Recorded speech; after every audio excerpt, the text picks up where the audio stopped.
Well, tonight it looks like there will be no immediate action following the president's visit with Texas Governor Rick Perry. The idea was to come up with a plan to ease the influx of children coming across the Texas border from Mexico. Fox's Wendell Goler explains the stalemate.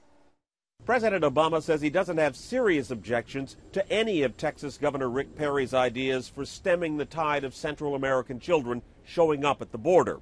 But he says the best way to tighten security and deal with the influx, which is overwhelming Customs and Border officials, is to pass comprehensive immigration reform.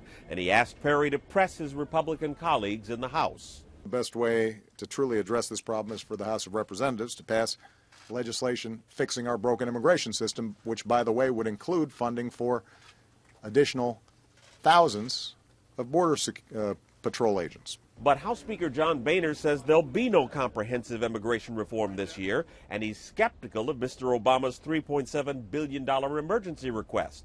Other critics think the president is simply shifting the blame. I think that's a gutsy argument, an argument that takes a lot of chutzpah from this president in particular, because he's basically structured his entire second term around the idea that he can work around Congress. Mr. Obama declined to visit the border, saying he's well aware of what's happening there and a visit would just be a photo op. But even some Democrats wanted him to go. We don't have to worry about cameras there. All I want is for somebody to just understand what's happening down there at the border.